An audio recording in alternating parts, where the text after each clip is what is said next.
Oke, mulai. Masuk nggak jarinya? Dia kok nggak masuk?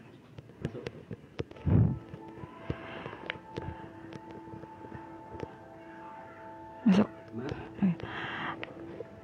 Selamat malam.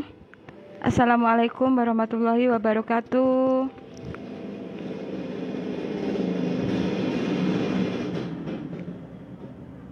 Oke, kedengeran? Oh ya. Salam sejahtera Bapak Ibu semuanya. Ketemu lagi dengan saya Ibu Iis Sri Mulyani. Pada malam ini yang bermaksud mau melanjutkan membaca buku ini ya. Buku Rezeki Level 9. Semoga Bapak Ibu yang ada di grup ini tidak bosan mendengarkan saya bercerita, mendengarkan saya membaca buku ini ya. Semoga masih penasaran gitu ya, pengen tahu kelanjutannya apa sih.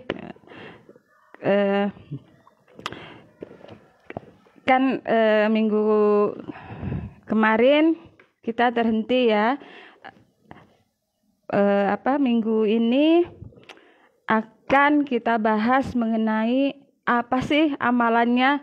Kan kita manusia itu pasti ya tidak pernah lepas dari amalannya. Setiap kali kita konsultasi, setiap kali kita mendatangi kiai gitu ya, pengajian gitu, pasti yang ditanyakan itu amalannya apa sih supaya bisa hidup lebih baik, supaya sukses gitu ya. Nah, di buku ini akan dibahas amalannya apa sih yang dibaca gitu kan. Halo, nih ada Rosni. Halo, Rosni belum bobo, mau mendengarkan ibu membaca, ya tah? Ibu apa ini? Ibu mau membaca buku. Enggak boleh. Boleh. Boleh. Cum. Gimana Bapak Ibu, materi yang kemarin yang saya bacakan 2 minggu kemarin itu apakah sudah dipraktekkan atau belum? Ini ada cerita. Jadi saya pada waktu pertama kali membeli buku ini, saya buka dan saya baca ya. Pertamanya sih membacanya hanya dalam hati gitu ya, pelan gitu ya. Kemudian Pak Sindu bilang, kalau baca itu yang keras, disuarakan dengan keras, jangan dibatin, nanti ilmunya jadi ilmu kebatinan katanya gitu. Dan kebetulan kedua anak saya, Simsin dan Ivet itu ada di dekat saya, di agak jauh sih di meja makan. Posisi saya di ruang tengah kan, mereka di meja makan. Mereka tuh asik main HP sebetulnya. Kemudian saya bacakan buku ini dengan suara keras, dan mungkin mereka juga secara tidak sadar mereka juga ikut mendengarkan ya, ikut mendengarkan apa yang buku yang saya baca ini.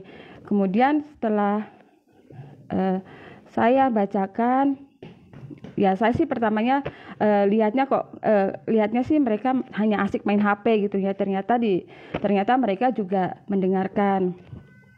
Nah, setelah saya selesai membaca buku ini, kemudian kejadian yang luar biasa terjadi gitu ya.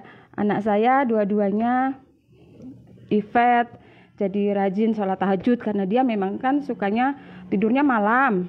Kalau tidur itu selalu di atas jam 12 Ivet itu. Jadi dia selalu menyempatkan untuk sholat tahajud, terus kemudian sholat 5 waktunya juga rajin, nggak bolong-bolong kayak dulu-dulu gitu ya. Kemudian Simsin juga dia jadi rajin sholat duha, bahkan sholat duhanya dia 12 rakaat, saya aja cuman 4 rakaat, dia 12 rakaat.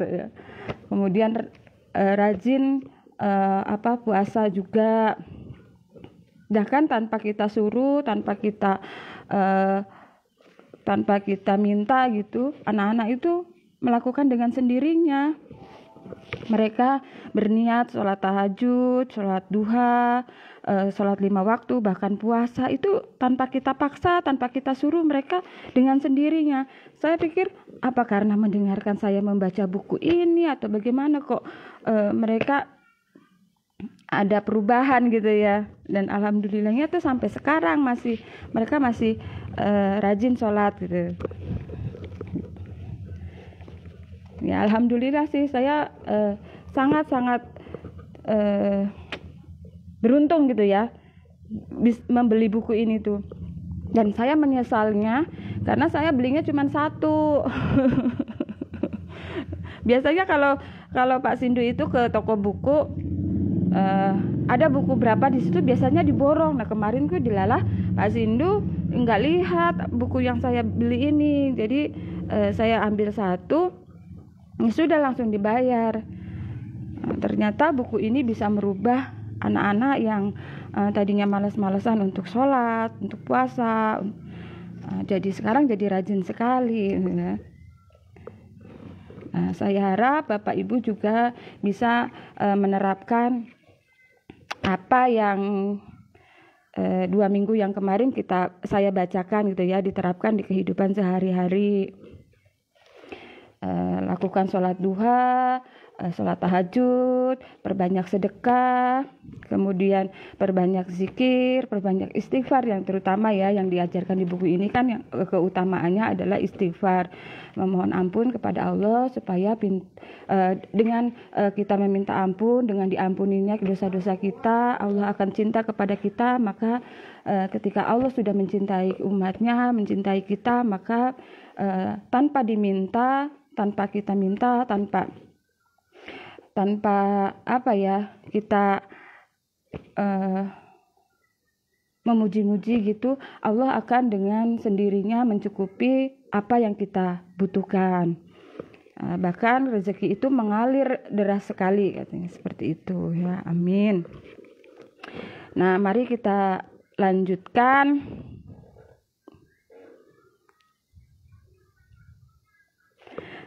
Kita lanjutkan aja ya membacanya ya, nanti takutnya kemalaman nanti, karena ini saya baca terakhir buku terakhir kali saya membaca buku ini. Mungkin minggu depan sudah kita ganti buku yang lain ya. Jadi kita mulai saja membaca kelanjutannya. Pertama-tama kita baca bismillah dulu. Bismillahirrahmanirrahim. Oke, saya bacakan ya Bapak Ibu ya. Rahasia amalan rezeki saya. Manusia bisa hidup tanpa amalan, itu karena sifat Allah yang Ar-Rahman. Namun jika menghendaki hidup yang berkualitas, hidup yang bermanfaat dan kaya, amalan adalah cara termudah yang bisa membantunya. Amalan ya. Jadi ingat tausiahnya Yusuf Mansur ya, yang sering di setel sama Pak Sindu itu kalau pagi, di mana ada orang yang konsultasi gitu, kemudian dari banyak konsultasi, pertanyaan-pertanyaan, ujung-ujungnya tanya amalannya apa Tat gitu kan. Kita memang manusia itu tidak pernah lepas dari amalan, apalagi Bapak Ustadz, Kiai gitu, pasti mereka selalu identik dengan amalan ya, selalu dimintai amalan. Nah sekarang ini kita bahas ini ya, amalannya apa gitu ya. Ketika saya sedang ada dalam masa-masa yang sulit, saya sempat depresi dan frustasi. Segala macam jalan saya coba, mulai dari ikut pelatihan wirausaha, training, seminar yang katanya bisa menaikkan omset dan macam-macam solusi pun saya coba. Tapi rupanya hasil yang saya dapatkan masih jauh dari yang saya harapkan, dan juga yang diharapkan oleh orang-orang yang nagih utang ke saya.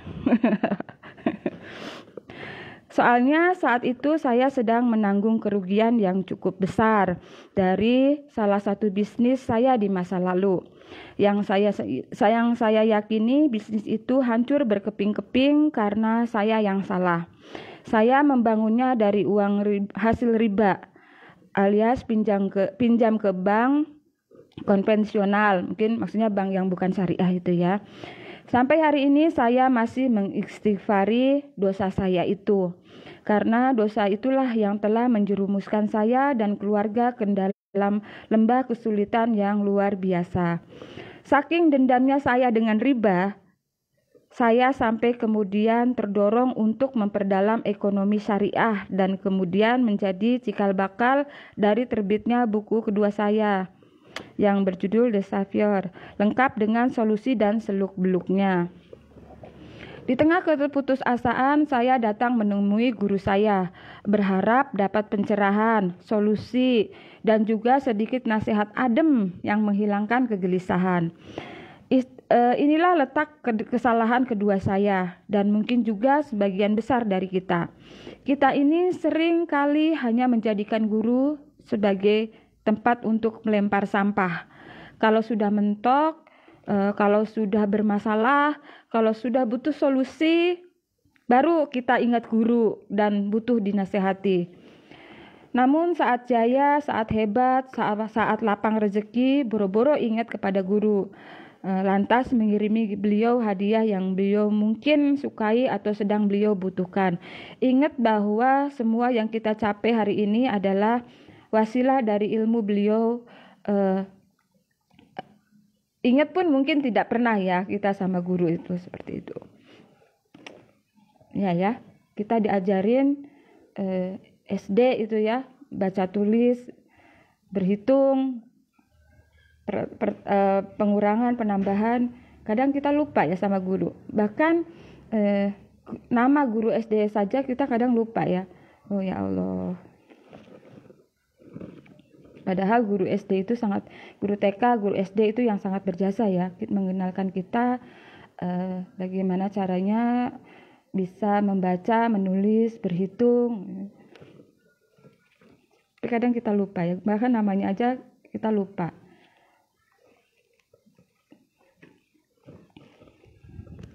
Nah, itulah kita manusia. Kita beranggapan bahwa semua pencapaian kita adalah karena kehebatan diri kita sendiri, karena pandainya diri sendiri. Kembali saya mengistighfari dosa saya yang satu ini. Saya lantas berpikir, bisa jadi semua kesulitan yang saya alami juga karena saya tidak lagi berbakti kepada orang-orang yang memberi saya ilmu. Padahal guru saya pernah berpesan, yang menghalangi ilmu menjadi berguna dalam kehidupan itu ada 3 hal. Pertama, jika di dalam hati ada dosa. Kedua, jika berniat untuk tidak membagikan atau mengamalkannya. Ketiga, jika tidak ada lagi ridho dari guru yang pernah mengajarkannya.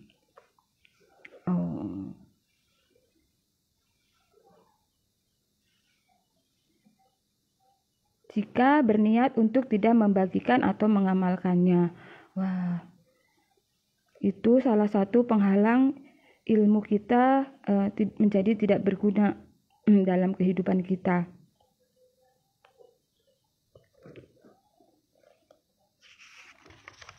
Jadi Bapak Ibu, Pak Sindu, saya kan sudah merasakan ya bagaimana bisnis NASA ini sangat membantu kehidupan kami, bisa merubah kehidupan kami, bisa mewujudkan semua impian-impian kami. Jadi jika sekiranya saya sama Pak Sindu atau mungkin para diamond upline kita tidak membagikan ilmunya, itu akan sangat berdosa sekali ya. Maka dari itu para upline, para sponsor itu selalu berusaha mengajarkan ya, selalu berusaha menyampaikan kepada para downline-nya, begini loh jalannya, begini loh caranya menjalankan bisnis NASA. Karena memang ilmu yang kita dapat itu harus disampaikan, karena bisnis NASA ini memang bisnis yang real, bisnis yang memang bermanfaat gitu ya, bisa merubah kehidupan kita. Buktinya saya sendiri mengalami bagaimana saya dulu dari nol sampai sekarang bisa seperti ini. Alhamdulillah kehidupan kita bisa berubah, itu karena semua bisnis NASA. Orang banyak menganggap bahwa multi level itu banyak menipu, banyak berbohong.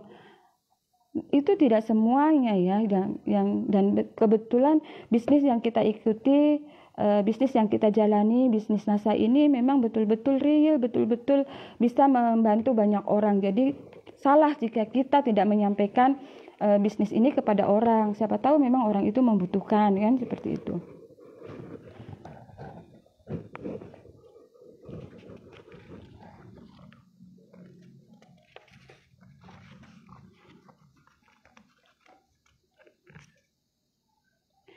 Dan di nomor 3 ini, jika tidak ada ridho dari guru yang pernah mengajarkannya, maka ilmu itu tidak akan bermanfaat bagi kehidupan kita. Betul ya, mungkin selama ini kita hidupnya susah, kita gaji nggak naik-naik,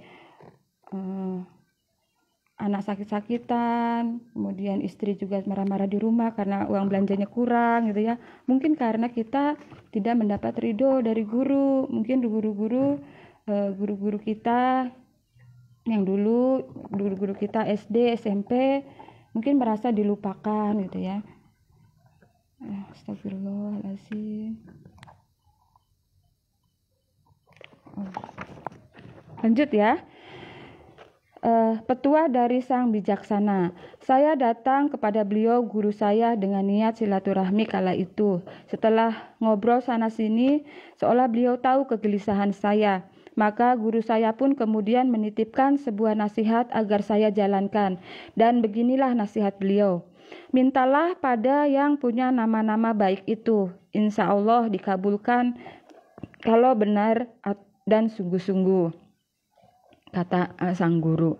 Entah kenapa setelah mendengar nasihat itu, sepulang dari rumah guru saya memikirkan dengan dalam apa yang beliau maksudkan.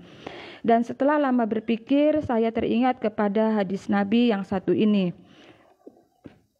Saya meminta kepadamu dengan perantara semua namamu yang engkau gunakan untuk menamakan dirimu, atau yang engkau turunkan dalam kitabmu, atau yang engkau ajarkan kepada seseorang di antara makhlukmu, atau yang engkau simpan sebagai rahasia di sisimu. Hadis riwayat Ahmad, Ibnu Hibban, dan disahihkan Su'aib al-Arnaut. Astagfirullahaladzim. Saya sering membaca hadis ini, namun kali ini saya membacanya dengan menangis, seolah seperti orang yang kehausan di tengah padang pasir setelah sekian lama, lantas melihat oase di depan mata. Merinding, bahagia, sedih, menyesal, takut, dan merasa bodoh bercampur semuanya. Betapa tololnya, kemana saya selama ini? Teringat selama 6 tahun ketika saya pesantren,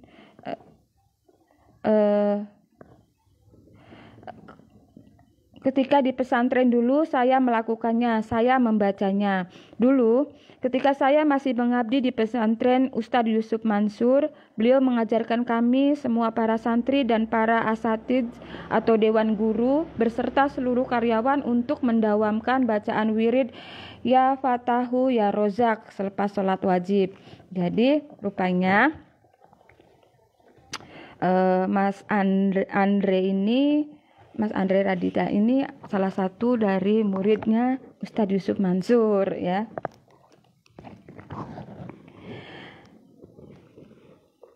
Alasannya kala itu sangat sederhana, kami butuh bantuannya Allah, kami butuh rezeki dari Allah untuk membeli tanah sekaligus bisa membangun pesantren yang sekarang menjadi kampung Quran di Ketapang, Tangerang.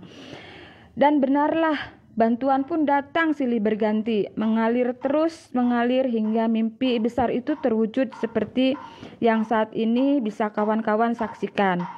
Saya kurang tahu alasan dibalik Ustadz Yusuf Mansur memilih Ya Fatah sebagai pendampingnya Ya Rozak.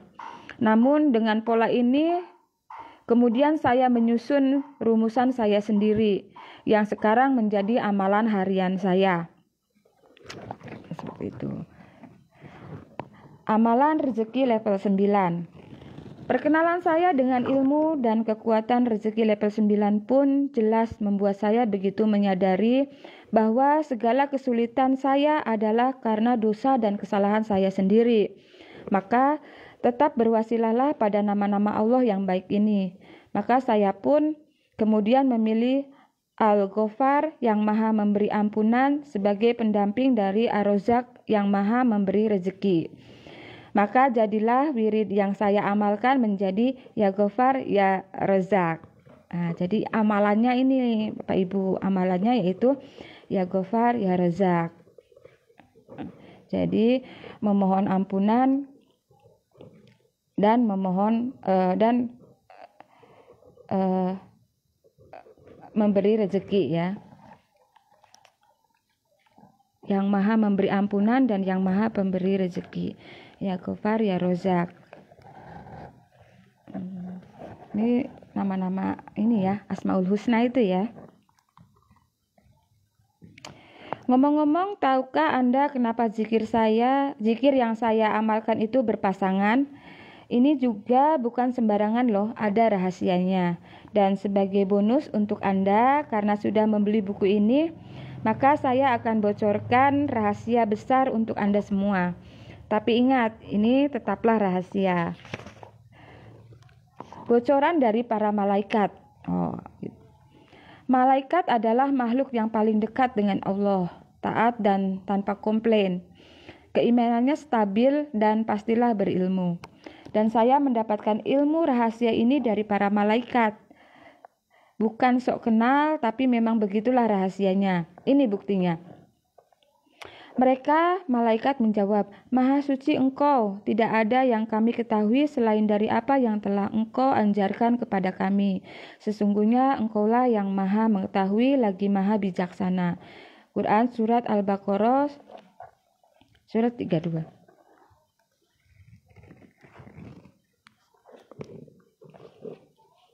Surat Al-Baqarah ayat 32.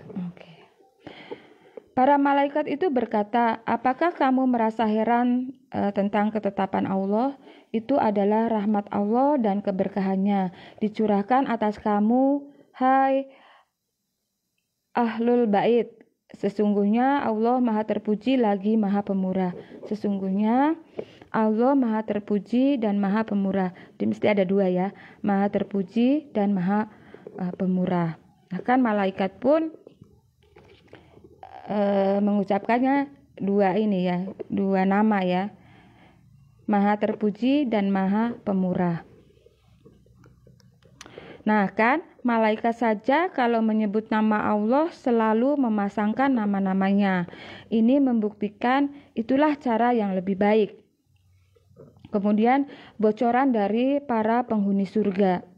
Memangnya pernah ke surga? Ya pasti belum lah ya.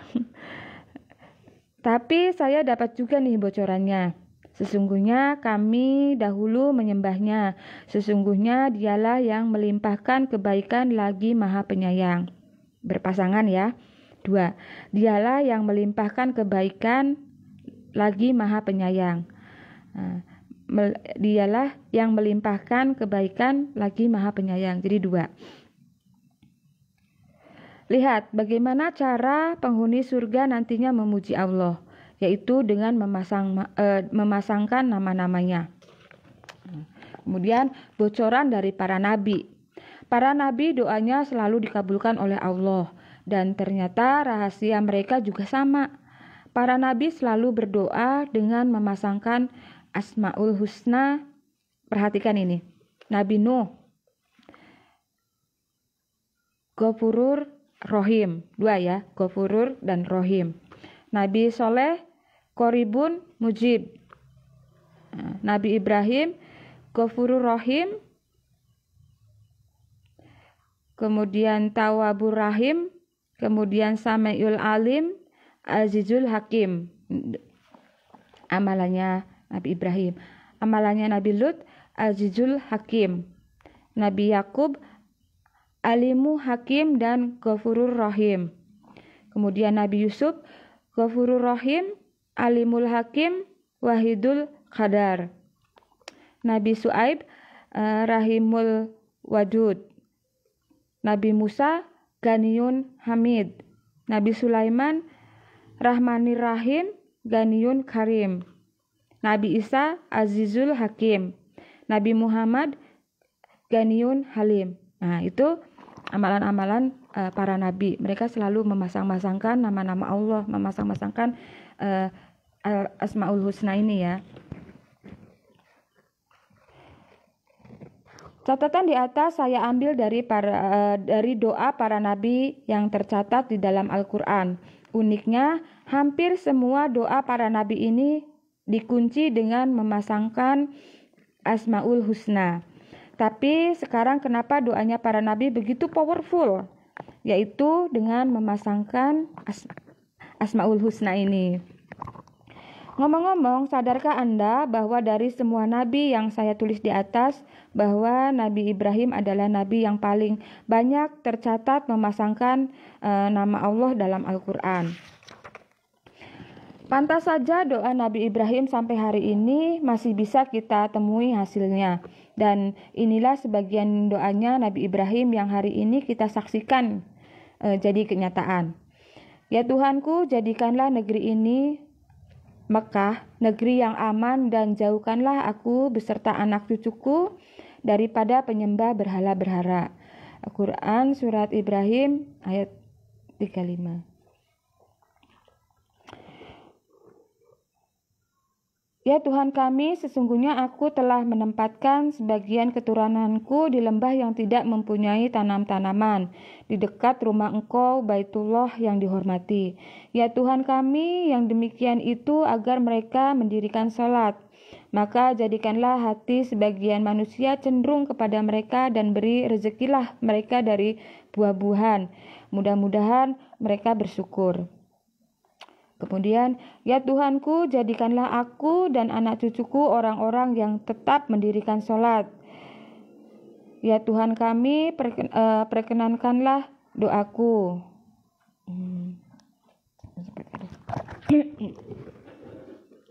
Minum dulu sebentar.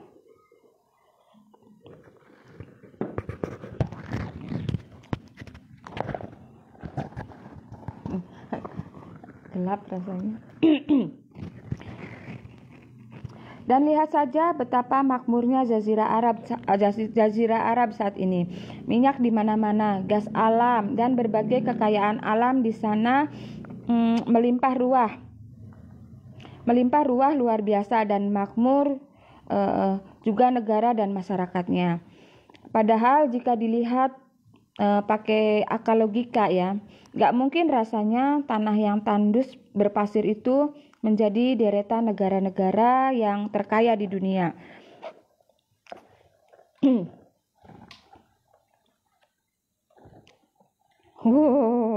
Nasib. Selain itu, dari jalur keturunan beliau telah lahir begitu banyak nabi dari kalangan Bani Arab dan Bani Israel, hingga beliau pun dijuluki sebagai bapaknya para nabi. Pantas saja, sungguh pantas, karena Nabi Ibrahim ternyata tahu kunci doa yang baik dan benar. Sesungguhnya telah ada suri teladan yang baik bagimu pada Ibrahim. Saya baru tahu maksudnya kata teladan. Selain teladan dalam urusan akhlak, ternyata kita juga harus mencontoh teknik rahasia Nabi Ibrahim ini dalam berdoa, yaitu dengan memasangkan nama-nama Allah dalam doa kita. Dan rumusan inilah yang saya gunakan hingga akhirnya zikir saya pun dalam mengharapkan ampunan dan rezeki dari Allah pun menjadi Ya Ghafar ya Razak, Ya Ghafar ya Razak, Ya Ghafar ya Razak. Saya biasa mengamalkannya setiap hari selepas sholat, baik sholat wajib maupun sholat sunnah. Kalaupun tidak rezeki kita yang bertambah, harapan saya dengan wasilah zikir tersebut, Allah membuka pintu ampunannya untuk saya yang penuh dosa ini. Saya yang banyak dosa ini masih diberikan kehidupan, tentu itu adalah kesempatan agar saya memohon ampunan. Memiliki amalan kebaikan ibarat memiliki teman setia yang tak akan meninggalkan. Saat hidup, amalan menjadi teman dalam kesendirian. Saat mati, amalan menjadi teman pula dalam kesepian. Di dunia ia sebagai pelipur hati, di akhirat ia mampu menjadi syafaat. Ya, minta tisu dong ya. Minta tisu.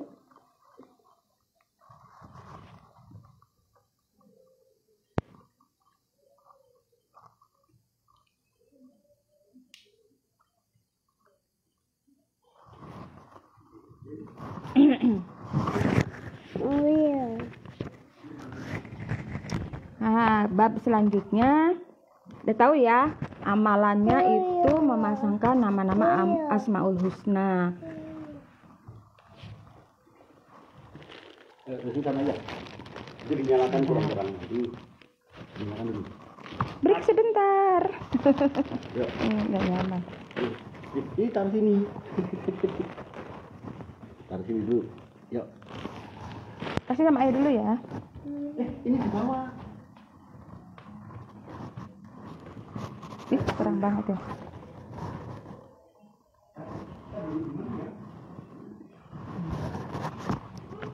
Jadi amalannya yaitu ya Ghafar, ya Razak,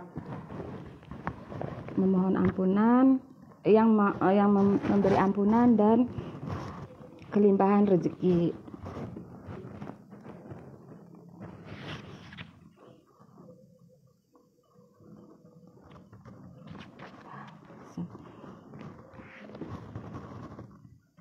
Sembilan belas, kekuatan rezeki level 9. Puji syukur kepada Allah Tuhan semesta alam, sampailah juga kita pada lembar akhir dari buku rezeki level 9 ini. Meski bagian akhir, bisa jadi lembar inilah yang membuat Anda semua makin menyadari kekuatan dari rezeki level 9 ini. Disebut rezeki level 9 bukan tanpa alasan, karena memang kekuatan rezeki ini begitu holistik, menyeluruh dari lahir sampai batin, dari berdampak untuk diri sendiri juga orang-orang di sekitar kita. Bahkan melazimkan istighfar yang merupakan pengundang rezeki level 9 ini juga mampu mempengaruhi keberlangsungan dunia dan alam semesta. Lihat saja nanti.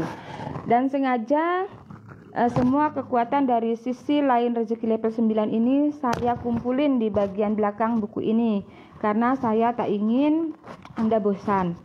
Karena saya tahu sebagian besar dari Anda ingin mendapatkan penjelasan sederhana, cepat, dan to the point, ya kan? Selain itu, buku ini saya tuliskan untuk semua kalangan. Bagi saudara yang beragama lain selain Islam, bagian ini boleh Anda abaikan, namun juga tak ada salahnya jika Anda ingin membacanya sebagai tambahan pengetahuan yang mungkin akan berguna bagi kehidupan Anda. Dan inilah 19 kekuatan rezeki level 9 untuk Anda.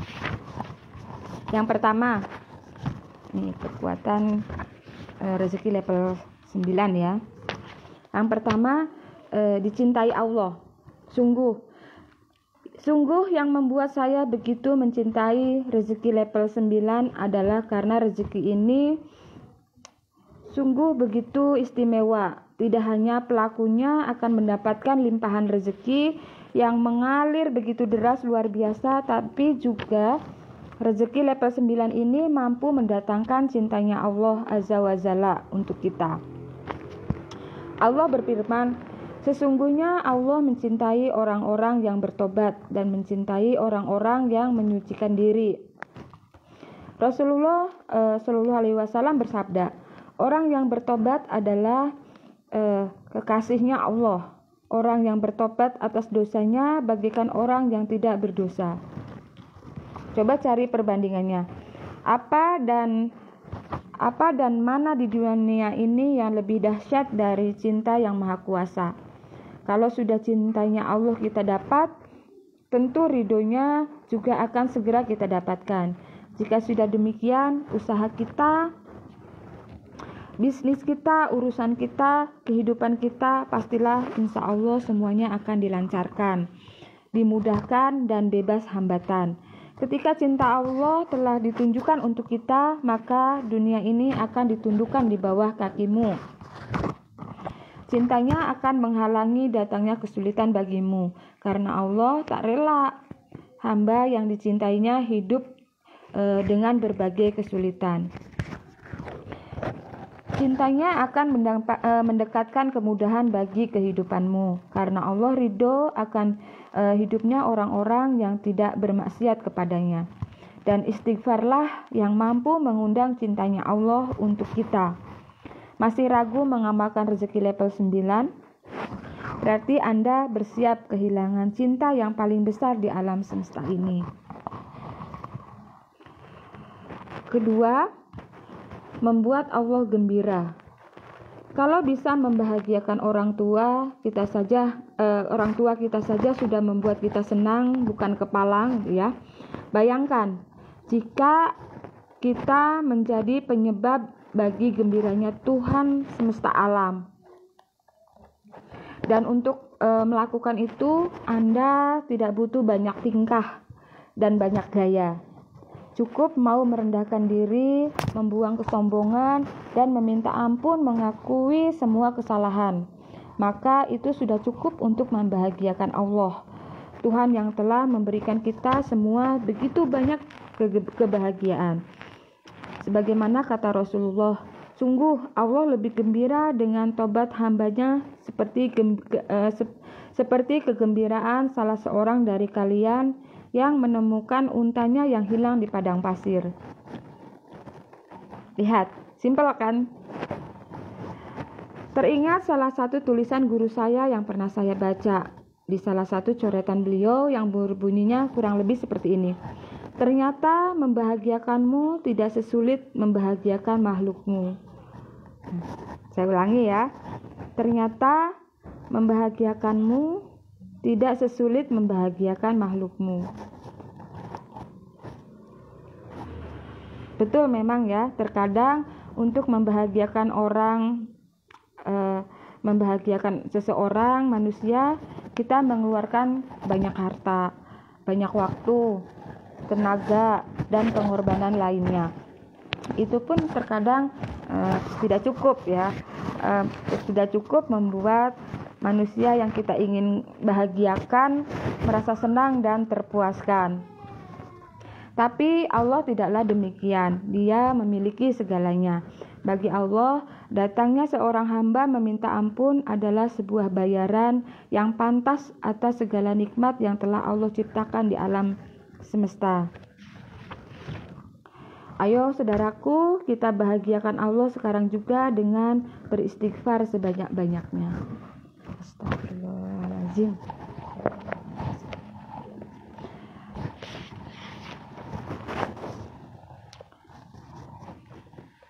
Kemudian kekuatan rezeki level 9 nomor 3 ya, nomor 3.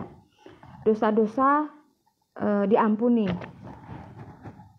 Kalau yang satu ini tentu sudah jelas.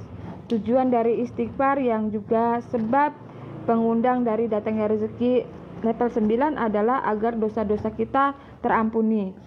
Sebagaimana yang sudah kita bahas bahwa dosa adalah penghalang dari datangnya rezeki level 9 yang dahsyat luar biasa ini. Dan ini adalah motivasi buat saya dan juga buat Anda.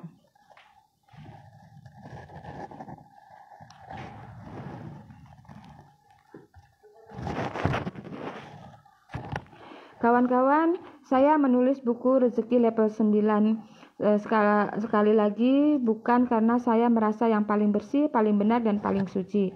Buku ini justru saya dedikasikan sebagai pengingat untuk diri saya sendiri yang mempunyai begitu banyak dosa dan kesalahan. Saya juga berharap mendapat banyak kawan mendapatkan banyak kawan yang sama-sama mau mengamalkan rezeki level 9 ini bersama saya. Rasulullah bersabda,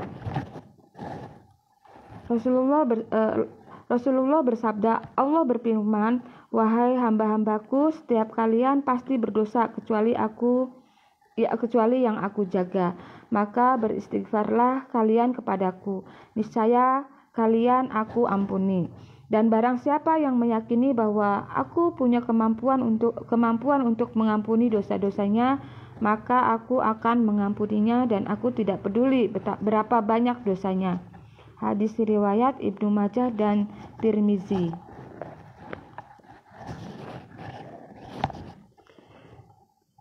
Saya tahu mungkin dosa kita banyak dan saya yakin akan hal itu. Mungkin kesalahan kita juga sudah tidak lagi terhitung. Saya juga sadari itu. Mungkin juga sudah banyak orang yang kita sakiti hatinya. Saya pun mengakui itu. Tapi saya yakin bahwa saya masih bisa diampuni. Sebanyak apapun kesalahan saya, sebanyak apapun keburukan saya, karena saya ingin terampuni. Semoga kita semua menjadi orang-orang yang Allah ampuni dan Allah abaikan keburukannya di masa lalu. Lalu Allah jaga dari kembali berbuat dosa dan kesalahan di masa yang akan datang. Insya Allah. Kekuatan rezeki level 9 nomor 4. Nomor 4 ya. Melapangkan kesempitan. Kekuatan yang lain dari rezeki level 9 adalah melapangkan kesempitan. Yang namanya kesempitan itu bisa meliputi apa saja, mulai dari rezeki, jodoh, pekerjaan, usaha, masalah rumah tangga, sempit berpikir, selalu dirundung gelisah dan tak kunjung menemukan ketentraman batin, itu semua adalah kesempitan. Maka beristighfarlah agar Allah melapangkan segala kesempitan hidup kita. Rasulullah bersabda, barang siapa yang senantiasa beristighfar, maka Allah akan memberikan kegembiraan dari setiap kesedihannya dan kelapangan untuk setiap kesempitannya, dan memberinya rezeki dari arah yang tidak disangka-sangka. Hadis riwayat Abu Daud, Ibnu Majah, dan Ahmad. Susah jodoh, istighfar. Usaha gagal terus, istighfar. Karir mandek, istighfar. Banyak utang, istighfar. Sulit bayar cicilan, istighfar. Rumah tangga bermasalah, istighfar. Anak bandel, istighfar. Intinya, apapun hal yang membuat hidup Anda terasa sempit, maka selesaikanlah dengan istighfar. Insya Allah, dengan wasilah istighfar, segala kesempitan hidup akan lenyap dan ditambah dapat bonus kekuatan kelima.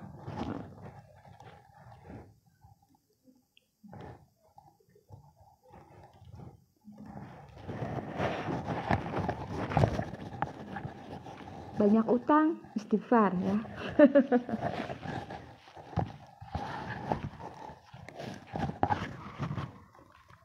Jadi ingat tulisan di Facebook saya ya. Kalau punya utang itu dibayar. Tapi kalau belum punya uang dan terlanjur sudah punya cicilan gitu ya, ya harus kita sesali. Dan juga tidak boleh diulangi. Sudah lunas cicilan yang ini, kemudian buka cicilan yang lain, itu namanya tidak menyesal. Jadi kalau punya utang itu harus disesali, punya cicilan itu juga harus disesali dan tidak boleh diulangi. Karena Nabi juga mengajarkan kita untuk tidak berhutang ya.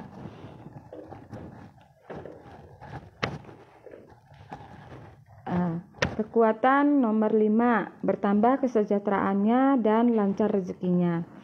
Ini yang pasti kawan-kawan cari kan. Alasan awal kawan-kawan membeli buku ini pun adalah karena menghendaki yang satu ini. Ya. Teman-teman yang ada di grup ini juga mau mendengarkan juga karena alasannya satu ini ya, kesejahteraan dan kelancaran rezeki ya. Siapa sih yang tidak ingin tidak ingin hidupnya sejahtera, kemudian rezekinya lancar, keluarganya sejahtera, anak-anak sehat, suami sehat, ya. Pasti kita semua mengharapkan hal itu.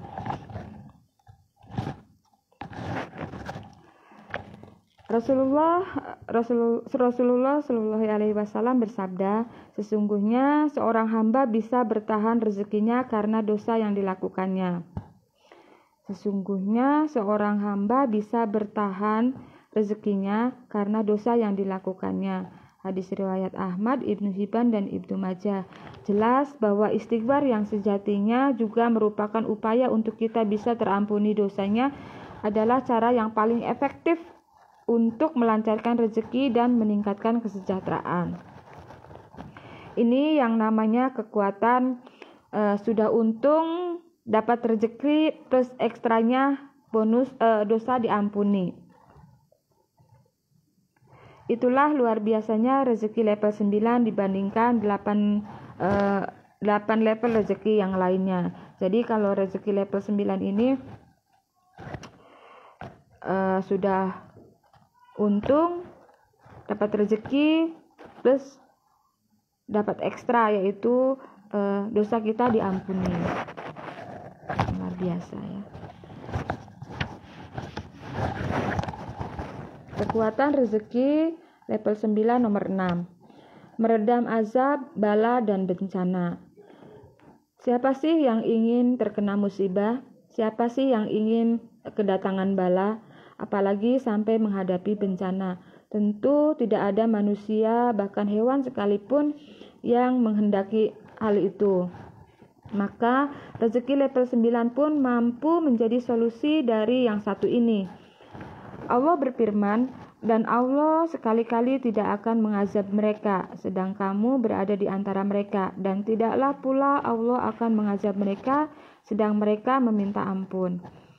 Ngomong-ngomong masalah bencana, belakang ini negara kita juga sering diguncang bencana.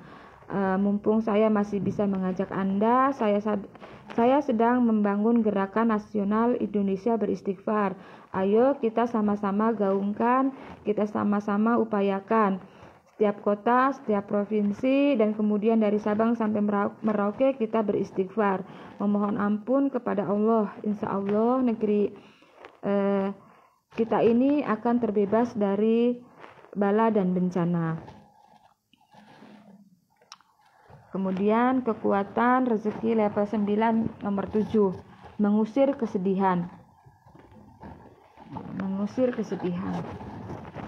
Anda masih sering galau, masih sering sedih. Ternyata istighfar juga bisa menjadi obatnya. Rasulullah bersabda, barang siapa yang senantiasa beristighfar, maka Allah akan memberikan kegembiraan dari setiap kesedihannya dan kelapangan untuk setiap kesempitannya, dan memberinya rezeki dari arah yang tidak disangka-sangka. Sungguh lengkap level rezeki yang satu ini ya.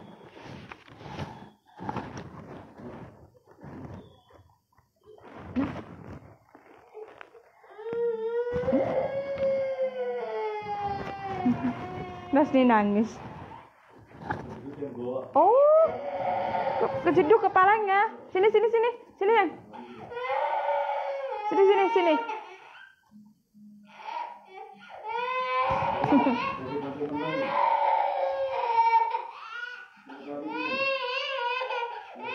Oh.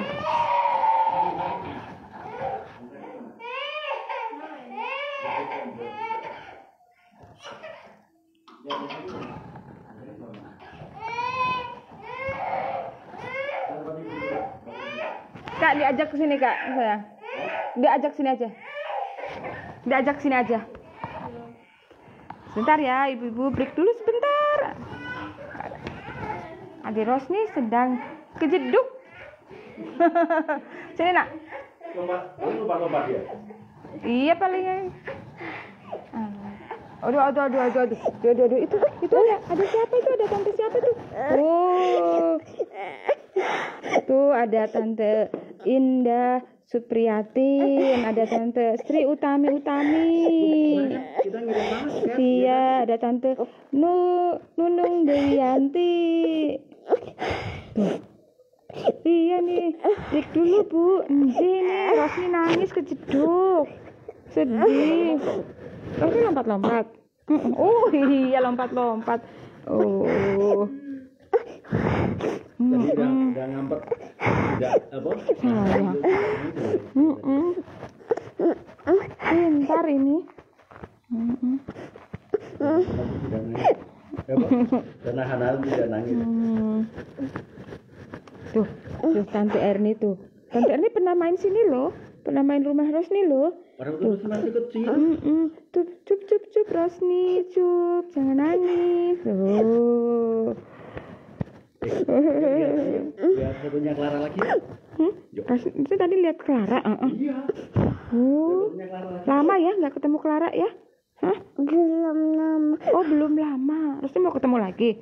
Mau main lagi sama Dek Clara? Fotonya kakak Lela. Ayo fotonya kita. Lihat adik Kayana. Adik Kayana nggak mau. Yuk dengerin ibu baca buku aja ya. Oh mau dengerin ibu baca buku aja, mau ikut baca. Oke.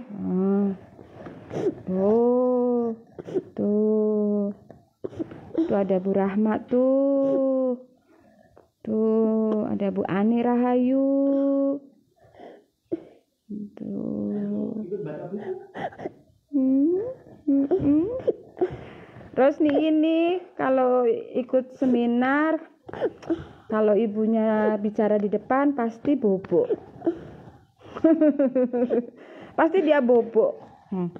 Entah karena mungkin ibunya ngomongnya klemak-klemek atau gimana jadi ngantuk. Suka kalau ikut seminar suka. Rosni juga besok mau jadi presenter kayak ayah. Oh, Naksa, yes gitu. Iya. Naksa luar biasa gitu. Oh, pintar. Satu. Oh iya.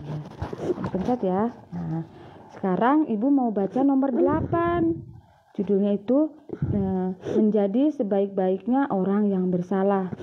Di mata manusia, kalau orang sudah bersalah, maka dia akan dicap sebagai manusia yang hina selamanya. Bahkan ada stigma di kalangan para narapidana yang pernah disampaikan kepada saya seperti ini. Hukuman di luar penjara jauh lebih berat daripada di penjara. Itu karena manusia seringkali tidak bisa lagi menilai baik orang yang pernah bersalah di masa lalunya. Tapi tidak di mata Allah. Jika kita beristighfar dan bertobat yang sungguh-sungguh,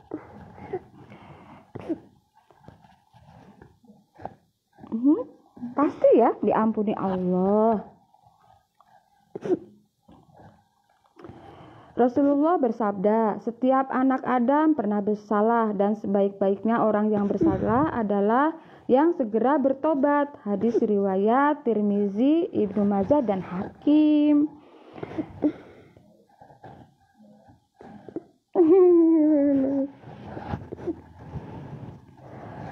Predikat menjadi sebaik-baiknya orang yang bersalah adalah predikat yang unik, juga rasanya menarik, bukan?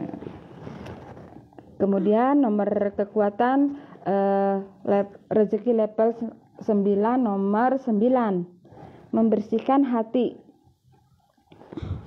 Masih ingat kenapa saya menyebut rezeki level 9 adalah level rezeki yang tuntas menyelesaikan persoalan manusia dari lahir dan batin? Ini alasannya.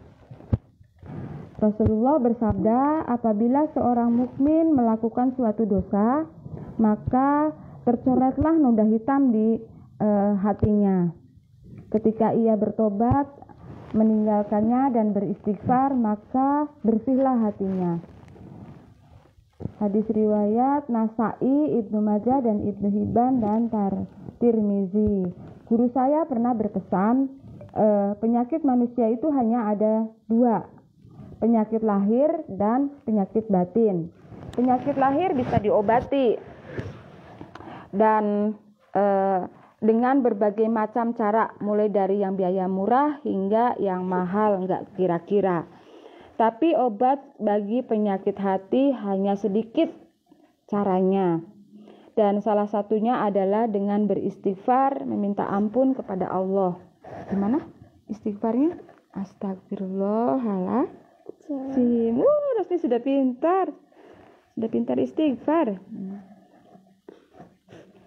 Daripada bayar ratusan juta untuk operasi hati atau lahir, lebih baik baca istighfar 100 kali setiap hari untuk membersihkan hati atau batin. Setuju? Setuju.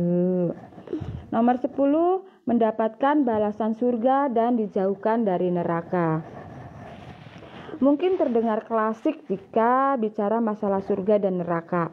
Tapi sebagai orang yang beragama, rasanya tak bisa kita menolak keberadaan surga dan neraka. Karena bagaimanapun surga dan neraka adalah motivasi bagi manusia. Kalau dilihat dari sudut pandang NLP, Neuro Linguistic Program, surga ini berperan sebagai seek pleasure-nya dan neraka adalah avoid pain-nya. Benar ya bacanya ya? Itulah. Kalau dilihat dan berdasarkan yang saya pelajari dari para motivator senior, konon katanya dalam menentukan impian kita harus membuat impian kita ke dalam salah satu dari kedua hal di atas. Bisa menggunakan pendekatan seek pleasure atau avoid pain. Misalnya saya ingin kaya karena saya ingin berangkat haji bersama seluruh keluarga saya, termasuk orang tua saya. Ini kalimat seeking pleasure. Sedangkan saya ingin kaya karena saya tidak ingin anak-anak dan keluarga saya nanti kelaparan, dan jika mereka sakit saya bisa menanggung biayanya. Nah, ini adalah kalimat avoiding pain.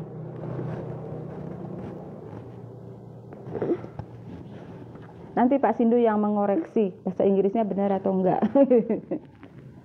Atau nanti Kakak Simsin. Tapi sekarang Anda tidak perlu lagi bingung harus memilih pendekatan yang mana. Rezeki level 9 bisa memberikan keduanya sekaligus.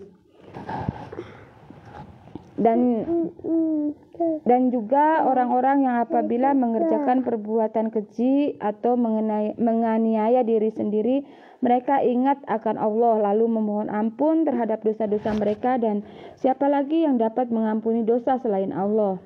Dan mereka tidak meneruskan perbuatan kejinya itu, sedang mereka mengetahui mereka itu balasannya adalah ampunan dari Tuhan mereka dan surga yang di dalamnya mengalir sungai-sungai, sedang mereka kekal di dalamnya. Dan itulah sebaik-baiknya pahala orang-orang yang beramal.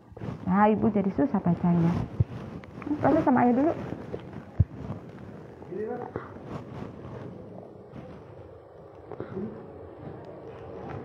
Lihat, istighfar bisa mendapatkan balasan surga, sekaligus juga dijauhkan dari neraka. Lihat hadis ini ya. Huzaifah berkata, saya adalah orang yang tajam lidah terhadap keluarga. Wahai Rasulullah, aku takut kalau lidahku itu menyebabkan aku masuk neraka. Sebentar, sini. Oh, iya. Hah, ada kabel. Terus mau sama ayah? Mau boboan sini? Sambil dengerin ibu baca? Oke.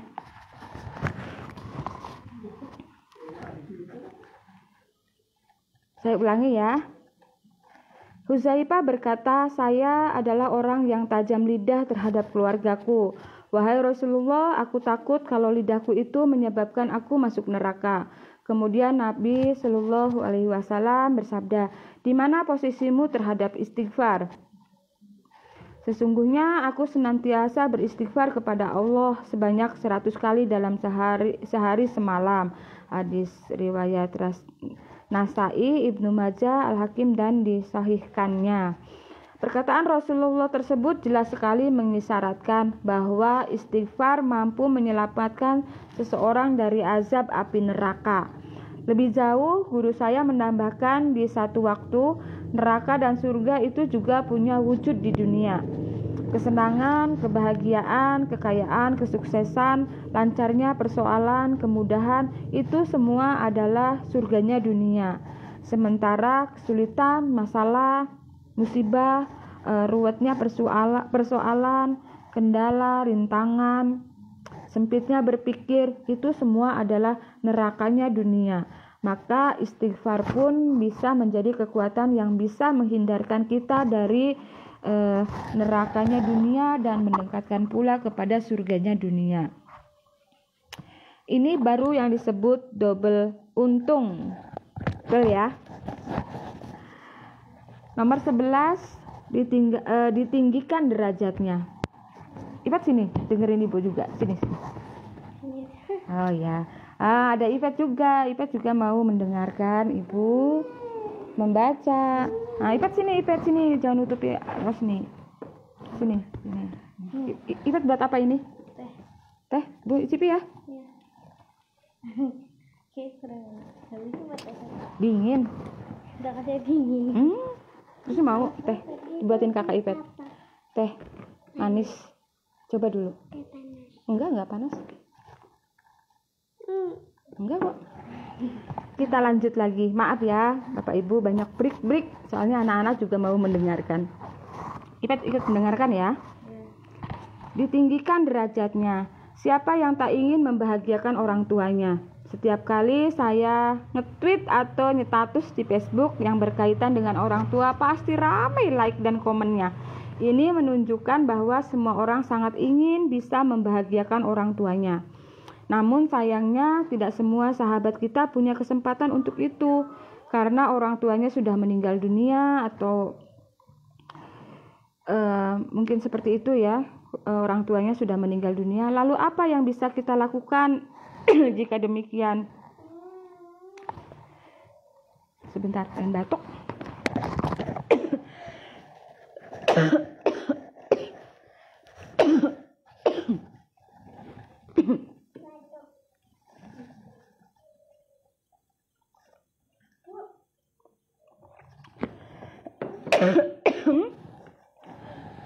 Iya batuk ibu.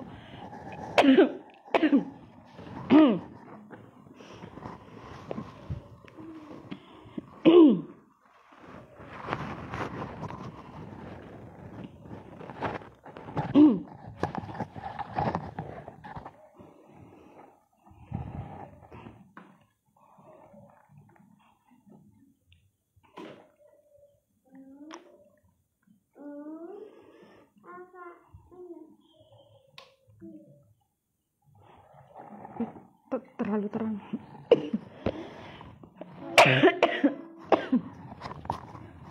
Gimana sih maksudnya?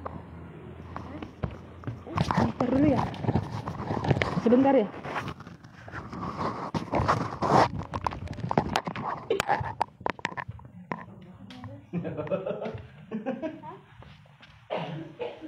Salah minum. Oke, saya lanjutkan ya. Tadi berapa? Yang mana, Bu? Gantian ayah yang baca? Oke? Enggak, besok ayah mau membacakan ini loh. Ayah mau membacakan yang nih, Life Revolution. Ini besok ayah mau membacakan ini. Kenapa kok perlu, kok ini? Life Revolution itu yang ini, yang besar. Kenapa kita perlu merevolusi hidup?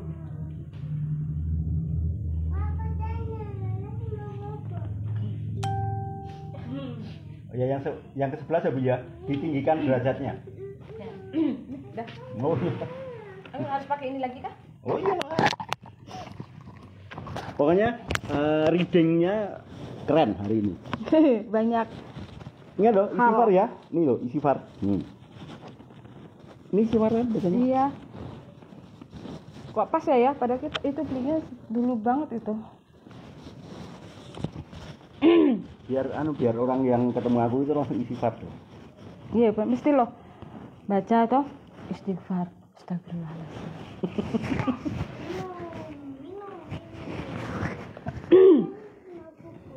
Ini aku baca dulu. Oh, Ini gini. Rosi juga baca buku. Nah, lanjut ya Bapak Ibu, mohon maaf. Batuk. Salah minum.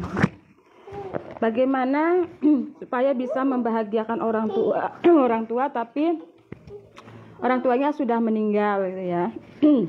Nah, hadis qudsi ini bisa jadi solusinya. Rasulullah bersabda, sesungguhnya Allah akan mengangkat derajat seorang hamba di surga. Hamba itu berkata, wahai Allah, dari mana saya dapat kemuliaan ini? Allah berkata, karena istighfar anakmu untukmu.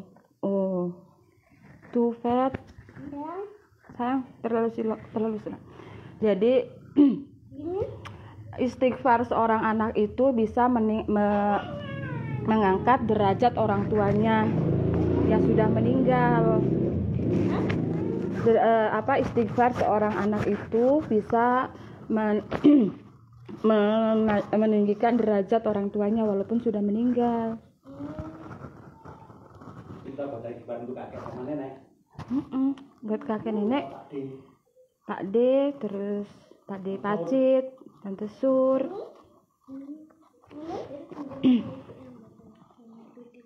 Ya, itu 100 istighfar sehari. Kan bisa, misalnya kan setelah sholat subuh istighfar 20, setelah sholat duhur 20 kali istighfar, setelah sholat asar 20, maghrib 20, isya 20, 100. Entah? Kira tuh sholat 100. Benar-benar level rezeki yang teramat lengkap. Iya. Tak hanya kita yang mendapatkan manfaatnya dari melazimkan istighfar, orang tua kita yang sudah meninggalkan kita pun bisa kebanjiran pahala karena istighfar anak-anaknya. Membahagiakan orang tua yang sudah tiada, istighfarlah solusinya. Jadi Bapak Ibu, jika ingin membahagiakan orang tua tapi orang tuanya sudah tidak ada atau sudah meninggal, bisa tetap kita bantu meningkatkan derajatnya, yaitu dengan kita melazimkan istighfar. Subhanallah. 12. Mudah mendapatkan keturunan. Nah, salah satu kekuatan dari rezeki level 9 ini yaitu mudah mendapatkan keturunan. Sudah banyak yang membuktikan terapi istighfar sebagai salah satu cara mempermudah datangnya keturunan yang tak kunjung datang. Allah berfirman, maka aku katakan kepada mereka, mohonlah ampun atau istighfar kepada Tuhanmu. Sesungguhnya Dia adalah Maha Pengampun, niscaya Dia akan mengirimkan hujan kepadamu dengan lebat dan memperbanyak harta dan anak-anakmu, dan mengadakan untukmu kebun-kebun dan mengadakan pula di dalamnya untukmu sungai-sungai. Tentu masalah lama dan cepatnya tergantung pada pribadi masing-masing. Yang jelas, saya pernah menyaksikannya sendiri, keajaiban istighfar dari sepasang suami istri yang sudah lama merindukan kehadiran anak keturunan di pernikahan mereka, yang akhirnya terwujud setelah keduanya berkomitmen melazimkan istighfar setiap hari. Tidak ada salahnya mencoba, bukan? Seberapa lama pun hasilnya, hal itu tetaplah sepadan untuk dilakukan. Ketika nantinya anak-anak yang lucu hadir di tengah kehidupan kita. Nomor 13, mudah mendapatkan hujan. Salah satu masalah yang mulai sering terjadi zaman sekarang ini di berbagai tempat adalah sering adanya kekeringan yang berkepanjangan. Sebagian beranggapan ini adalah efek dari pemanasan global. Meski tidak bisa dibuktikan, saya sempat berpikir ini bukan lantaran pemanasan global semata, namun juga karena semakin banyaknya pelaku dosa yang mendiami suatu wilayah atau negara. Ibnu Sabih berkata, Hasan al-Basri pernah didatangi seorang dan mengadu bahwa lahannya tandus. Ia berkata, perbanyaklah istighfar. Lalu ada orang lain yang mengadu bahwa kebunnya kering. Ia berkata, perbanyaklah istighfar. Lalu ada orang lain lagi yang mengadu bahwa ia belum punya anak. Ia berkata, perbanyaklah istighfar. Nah, seperti itu. Logika saya begini, kawan-kawan. Dosa adalah penyebab murkanya Allah. Hasilnya, setiap perbuatan maksiat akan menghambat turunnya rezeki. Dan hujan adalah salah satu rezeki yang Allah berikan kepada bumi. Artinya, makin banyak dosa yang dilakukan di satu tempat berakibat pada makin seretnya juga rezeki di tempat tersebut. Yang salah satunya berupa ketiadaan atas turunnya hujan. Solusinya bertobat dan banyak-banyak minta ampun kepada Allah, diikuti dengan berbagai langkah dunianya. Seperti jangan menebang pohon berlebihan, tanam pohon sebanyak-banyaknya, dan stop mencemari lingkungan. Seperti itu. Gitu, Pet. Jadi tidak hanya semata-mata karena pemanasan global, bisa jadi karena dosa yang dilakukan oleh manusia tersebut.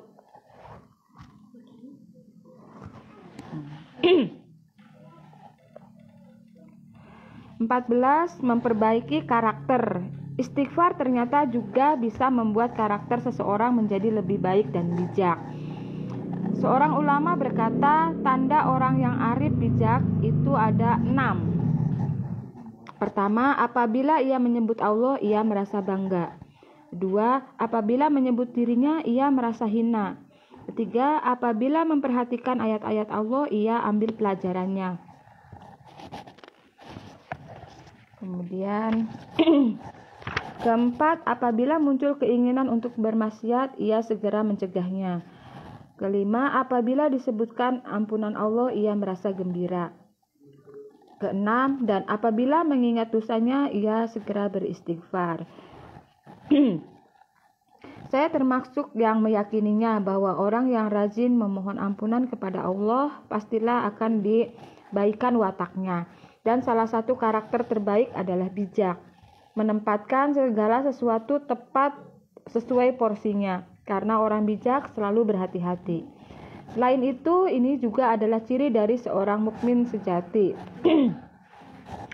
Saya tidak berani mengaku sebagai seorang mukmin karena kadar iman saya yang masih teramat sangat lemah, dan rasanya untuk mengajar tingkat keimanan seperti guru-guru saya pun rasanya masih jauh, apalagi sampai pada tingkat para salafus salih ataupun para nabi.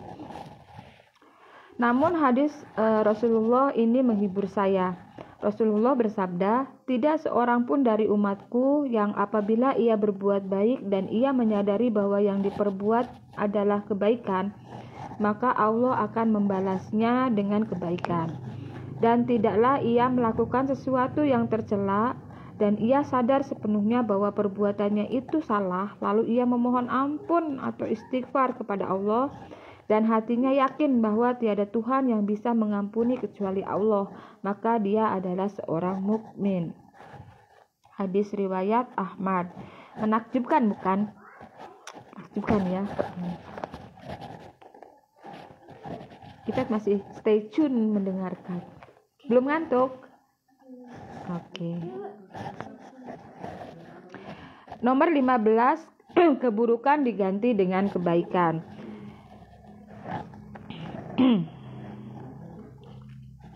Yakin, kita tidak mampu menilai apakah diri kita termasuk orang yang banyak perbuatan baiknya ataukah yang sedikit perbuatan baiknya. Tapi kalau pertanyaannya adalah apakah kita termasuk orang yang banyak perbuatan buruknya? Nah, kalau yang ini saya pribadi berani menjawab bahwa pastilah kita lebih banyak buruknya daripada baiknya. Maka salah satu cara untuk menutup segala keburukan dan menggantinya dengan kebaikan adalah dengan cara beristighfar kepada Allah. Allah berfirman, kecuali orang-orang yang bertobat, beriman dan mengerjakan amal soleh, maka kejahatan mereka diganti Allah dengan kebajikan. Dan adalah Allah Maha Pengampun lagi Maha Penyayang. Semoga kita semua termasuk yang banyak amal baiknya. Kalaupun masih kurang juga, semoga istighfar kita ini mampu membantu kita. 16. Menjadi orang yang beruntung. Tidak ada kehidupan yang lebih mudah daripada hidupnya seorang yang beruntung. Begitu kata seorang kawan saya, apa yang dibutuhkannya mudah dipenuhinya. Apa yang didapatkannya selalu mengejutkan dan memudahkan. Salah satu filosofi orang Jawa pun mengatakan wong pinter kalah karo wong bejo. Artinya orang yang pintar kalah oleh orang yang beruntung. Nah, pertanyaannya, bagaimana caranya jadi manusia yang beruntung, ya kan? Yang jelas bukan dengan cara minum jamu herbal, katanya. Allah berfirman, dan bertobatlah kamu sekalian kepada Allah, hai orang-orang yang beriman, supaya kamu beruntung. Nah. Jelas bukan bahwa untuk menjadi orang yang beruntung adalah orang yang tidak punya masalah dengan Allah, Tuhan yang sekalian alam. Ingat bahwa tidak ada satupun kebaikan yang akan terjadi jika Allah tidak berkehendak. Sebagaimana pula tidak akan ada satupun keburukan yang akan terjadi jika Allah juga tidak berkehendak. Dan inilah salah satu cara yang paling masuk akal untuk menjadi orang yang beruntung, yaitu banyak-banyak meminta ampun atau beristighfar kepada Allah. Beruntunglah orang-orang yang menemukan istighfar yang banyak pada setiap lembar catatan harian amal mereka. Hadis riwayat Bukhari. 17. Membuat setan kecewa dan putus asa. Jadi salah satu kekuatan rezeki level 9 ini mampu membuat setan kecewa dan berputus asa. Ini yang namanya sekali dayung 2-3 pulau terlampaui. Melazimkan istighfar tak hanya membuat dosa kita diampuni oleh Allah, tapi juga melancarkan rezeki dan masih banyak manfaat lainnya, sekaligus senjata yang paling ampuh untuk mengalahkan setan seketika. Sesungguhnya setan telah berkata, demi kemuliaan-Mu, ya Allah, aku terus-menerus akan menggoda hamba-hamba-Mu selagi roh mereka ada dalam badan mereka atau masih hidup. Maka Allah menimpalinya. Dan demikian, demi kemuliaan dan keagunganku, aku senantiasa mengampuni mereka selama mereka memohon ampun atau beristighfar kepadaku. Hadis riwayat Ahmad dan Al-Hakim. Ali bin Abi Thalib pernah didatangi oleh seorang dan berkata, saya telah melakukan dosa. Bertobatlah kepada Allah dan jangan kamu ulangi lagi, kata Ali. Dan orang itu menjawab, saya telah bertobat, tapi setelah itu saya berdosa lagi. Kemudian Ali berkata, bertobatlah kepada Allah dan jangan kamu ulangi lagi. Orang itu bertanya lagi, sampai kapan? Ali menjawab, sampai setan putus asa dan merasa rugi, katanya, kata Ali. Tidak perlu pakai tim pemburu setan untuk mengalahkannya, karena istighfar sesungguhnya adalah cara yang termudah untuk ruqyah. 18. Menambah kekuatan. Jika kita amati dari fakta sejarah bagaimana perjuangan para nabi dan para wali Allah pada zaman dulu, medan dakwah mereka begitu luas dan berat, mampu berjalan ribuan kilometer dan mampu bertahan dalam keadaan-keadaan yang ekstrim sekalipun. Tentu saja hal ini membutuhkan kekuatan fisik dan mental yang sangat kuat, dan rupanya rahasianya juga ada pada istighfar, sebagaimana yang diserukan oleh Nabi Hud alaihissalam. Seperti yang kita pahami bersama, kaum Nabi Hud adalah salah satu kaum yang dianugerahi dengan kekuatan fisik yang luar biasa. Dan Hud berkata, "Hai kaumku, mohonlah ampun kepada Tuhanmu, lalu bertobatlah kepadanya. Niscaya dia menurunkan hujan yang sangat deras atasmu, dan dia akan menambahkan kekuatan kepadamu. Dan janganlah kamu berpaling dengan berbuat dosa." Quran Surat Hud ayat 52. Ya. Minta ayah dong. Minta ayah dong. Minta kakak Ibat. Kakak Ibat minta susu Ros nih pakai dot.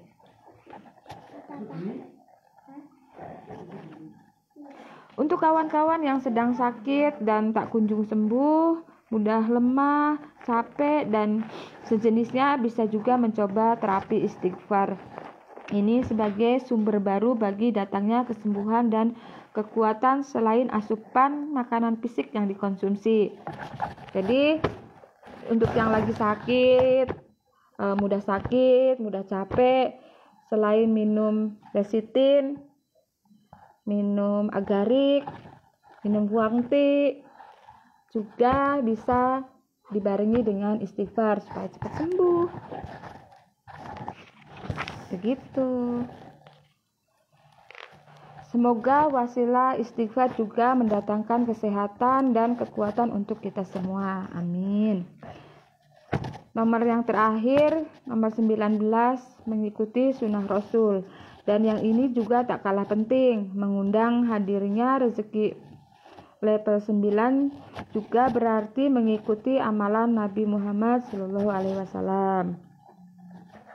Tentu kita sudah tak asing lagi dengan amalan beliau yang satu ini. Abu Hurairah berkata, "Saya telah mendengar Rasulullah bersabda, 'Demi Allah, sesungguhnya aku minta ampun kepada Allah, beristighfar dan bertobat kepadanya dalam sehari lebih dari 70 kali. Dalam sehari lebih dari 70 kali Nabi beristighfar memohon ampun kepada Allah." Hadis riwayat Bukhari. Kawan-kawan yang dirahmati Allah, bukankah selama ini kita mengaku cinta Nabi, mengaku ingin mengikuti sunnah Nabi, dan berbangga jika bisa mengikuti beliau? Namun sayangnya, seringkali yang kita ikuti hanya cara beliau makan, cara beliau tidur, cara berpenampilan beliau, dan segala hal yang masih berkaitan dengan lahirnya saja. Tak banyak yang ingat bahwa istighfar ini merupakan sunnah beliau. Seolah istighfar hanya dianggap sebagai zikir pelengkap sholat semata. Padahal membaca istighfar setiap hari juga adalah amalan beliau yang beliau sangat cintai hingga beliau lakukan setiap hari. Maka tak salah jika ungkapan saya tentang rezeki level 9 adalah rezeki yang paling dicintai oleh Allah, sebab kedatangannya diwasiatkan oleh para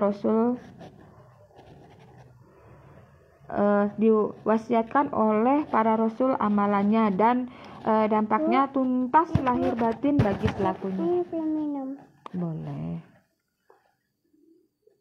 Masih pakai dot. Ih, malu kelihatan di sana tuh. Terus ini minum pakai dot. Itu apa? Santai.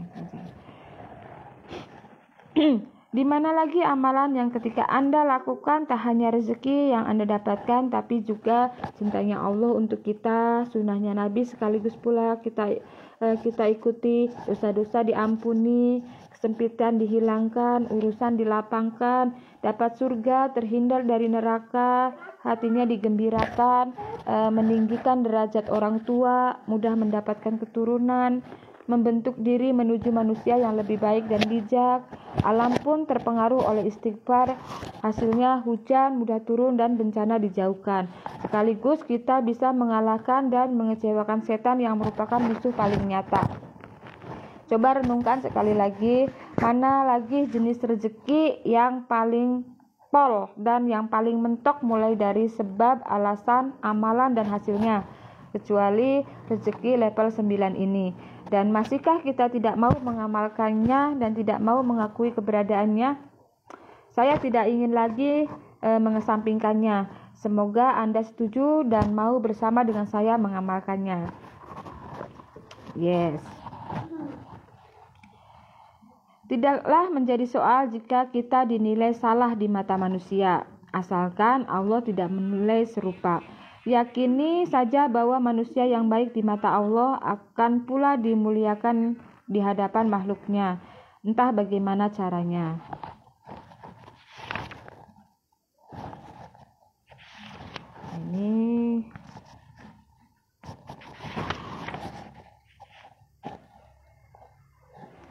Ini ada pesan untuk kita semua dari penulisnya.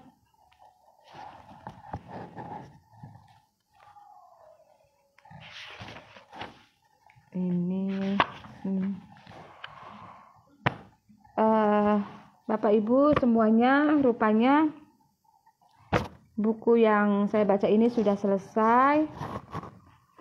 Ini masih ada beberapa lembar, tapi rasanya tidak perlu saya bacakan karena ini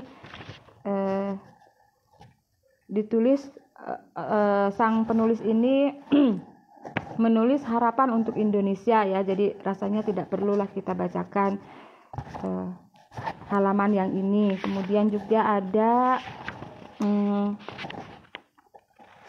pesan-pesannya dari penulis ini. Kemudian ada juga gerakan testimoni.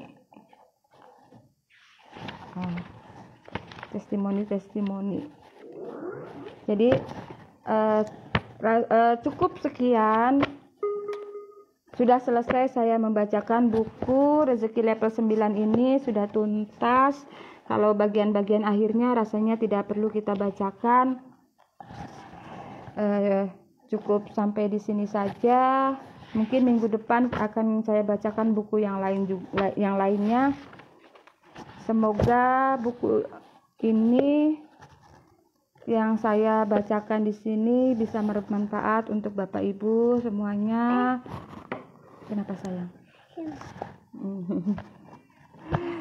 Bisa bermanfaat untuk Bapak Ibu, bisa mengubah hidup kita jadi lebih baik ya, bisa mendatangkan rezeki yang diridhoi Allah.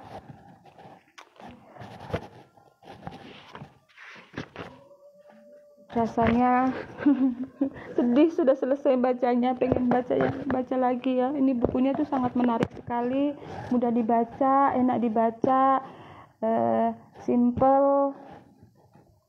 Tapi sayangnya sudah selesai Bapak Ibu. Nah sekarang tinggal kita menjalankannya, tinggal kita mempraktekannya isi buku ini. Bapak Ibu yang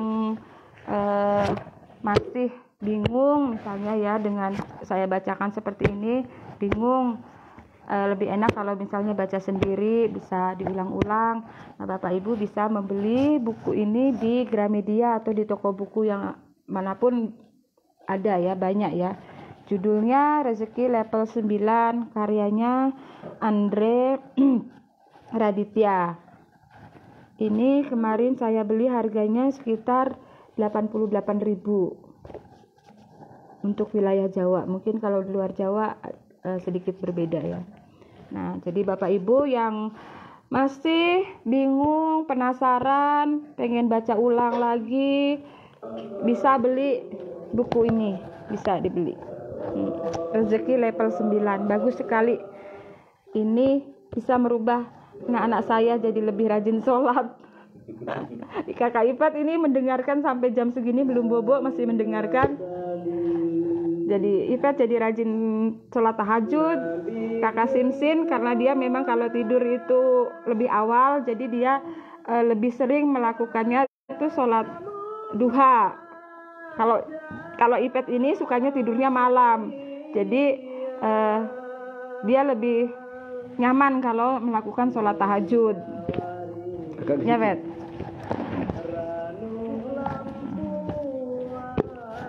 Sudah selesai, Ayah. Ini bagus banget. Aku suka sekali buku ini. Bisa beli lagi yang lain. Iya. Ini bukunya. Entah kenapa ya, kalau buku-bukunya dari ustadz-ustadz yang pernah bermasalah. Iya, jadi kan ini kan berdasarkan pengalaman sendiri ya, pengalaman. Jadi bacanya tuh enak gitu loh. Jadi tidak hanya teori gitu, tapi dia memang mengalaminya sendiri. Jadi kita bacanya makanya pakai kata-kata tuh bahasanya itu enak. Iya, jadi kita kayak bahasa kita sendiri gitu ya. Enggak monoton kayak gitu, terus kan kita ngantuk. Kalau ini tuh bacanya tuh enggak ngantuk sekali, pengen terus. Kadang kita tertawa sendiri, iya ya. Aku seperti itu. Aku pernah dosa di situ. Aku pernah dosa di situ, betul. Ya ampun, bagus banget. Udah tutup. Nanti dulu. Jangan dulu. Masih pengen ketemu dengan teman-teman, dengan saudara-saudara di Facebook itu. Dan kalau ini loh ya, ini kan kayak Ipo terus Tari Yusuf Mansur itu tuh tidak hanya melulu tentang. Terus itu ada buku yang dulu kita pernah beli tapi kemudian entah lenyap kemana, dikejar rezeki. Itu kan bukan itu Ipo. Gus Santo. Kemarin aku tuh lihat itu buku itu, ada buku judulnya dikejar rezeki. Tapi memang bukan tulisannya Ipo. Gus Santo. Oh. Gus Santo. Itu kan dia punya kasus punya hutang hampir 8 miliar. Dan lunasnya nggak nyampe 100 hari. Harus beli itu. Ada itu di Gramedia itu, aku kemarin tuh itu berburu lagi. Betul, lihat gitu yang buku itu. Oke. Bagus banget, bagus. Ini buku kisah nyata, bisa merubah bukan kisah nyata, apa ya? Bukti nyata bisa merubah Ifat dan Simsin jadi rajin sholat. Sholatnya 5 waktu plus sholat tahajud, sholat duha, puasa Senin Kamis, hanya dengan dibacakan buku ini. Dan membacakannya pun belum selesai ya. Jadi buku ini tuh bisa dapat dengan mudah menggugah perasaan gitu loh. Jadi iya. Kayaknya itu untung kita beli ini kan. Dan belinya belum lama.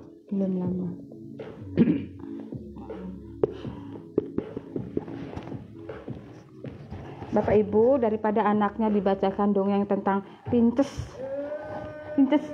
Cendela, kalau Rosni itu bilangnya Princess Cinderella tuh Cendela. Princess Cendela, ini dibacaan buku ini. Kayaknya itu anak itu memang kayaknya tidak mendengarkan, kayaknya itu asik dengan HP-nya, asik dengan yang dia lakukan, tapi ternyata alam bawah sadarnya itu merekam loh. Ternyata mereka mendengarkan, ternyata mereka juga menghayati gitu ya. Akhirnya mereka juga mau melakukan apa yang ada di buku ini. Dan tanpa kita suruh, tanpa kita paksa, tanpa kita iming-imingi, tanpa kita takut-takuti, mereka melakukan dengan sendirinya. Jadi anak itu dibacakan buku. Tapi jangan kita paksa, dengerin ya, nggak usah, kita baca aja dengan suara yang keras. Entah dia mendengarkan atau tidak peduli lah kita itu. Yang penting baca dengan suara keras, didengerin atau tidak keras, jangan ngambek yang keras. jangan keras kalau pas nyuci piring itu keras. Jangan pelit untuk beli buku. Ya. Anda tidak akan busung lapar dengan membeli buku, Dan manfaat lain membeli buku, Anda sudah berkontribusi kepada penulisnya.